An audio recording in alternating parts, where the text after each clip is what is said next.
Hello বন্ধুরা, আজকে আমি দুটো রেসিপি করে দেখাবো। এক হচ্ছে ইলিশ মাছের ঝোল আর একটা হচ্ছে মাথা দিয়ে কুমড়ো শাক আর সবজি। ফার্স্ট আমি মাছগুলোকে ভেজে নেব। দেখো, মাছগুলো ভেজে নেওয়া হয়ে গেছে আমার। আর আমি আজকে ইলিশ মাছটা করব গুঁড়ি কচু, আলু আর বেগুন দিয়ে। এখানে পেঁয়াজ দেবো না আমি। আর এখানে শুকনো লঙ্কা, আদা, জিরে পেস্ট করে নিয়েছি। তেলে কালো জিরে দিলাম, দিয়ে আগে কচুটাকে ভালো করে ভেজে নিয়েছি, তারপরে আলু ভেজেছি, সবার শেষে বেগুনটা দিলাম, দিয়ে একটু ভালো করে ভেজে নেব। আর এদিকটা বসিয়েছিলাম কুমড়ো ডাঁটা দিয়ে ইলিশ মাছের মাথা দিয়ে এই সবজিটা করব। এর মধ্যে ঝিঙে আছে, চিচিঙে আছে, কাঁঠালের দানা আছে, বেগুন আছে, আলু আছে, আর এখানে আছে কুমড়ো ডাঁটা। এটা করব ইলিশ মাছের মাথা দিয়ে করব। তো এখানে দেখো, ফার্স্ট পেঁয়াজ বসিয়ে দিয়েছি, পেঁয়াজটা ভালো করে ভেজে নেব।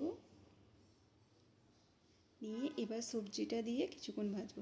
আর যে পেস্টটা করেছিলাম আদা, জিরে আর শুকনো লঙ্কা, সেটা দিলাম, নুন দিয়েছি, দিয়ে কুমড়োর ডাঁটাগুলো দিয়ে দিলাম, হলুদ গুঁড়ো আর মাছের মাথাগুলো দিয়ে দিলাম, দিয়ে দেখো জলও দিয়ে দিয়েছি।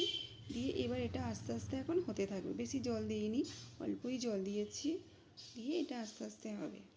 আর অপর দিকে যে ইলিশ মাছের ঝোলটা হচ্ছিলো, তার জন্য দেখো সর্ষে নিয়ে নিয়েছি, সর্ষেটা পেস্ট করে নিয়েছি, মাছের ঝোলে দিয়ে দেব।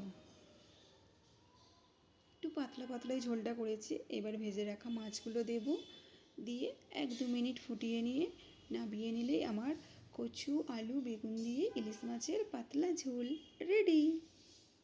আর এখানে দেখো কুমড়ো ডাঁটাটা হয়ে গেছে, তাই স্বাদের জন্য অল্প করে একটু মিষ্টি দিয়ে দিলাম।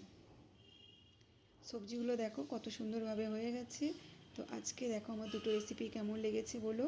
এক হচ্ছে সবজি দিয়ে মাছের মাথা, আর একটা হচ্ছে ইলিশ মাছের কচু, আলু, বেগুন দিয়ে পাতলা ঝোল।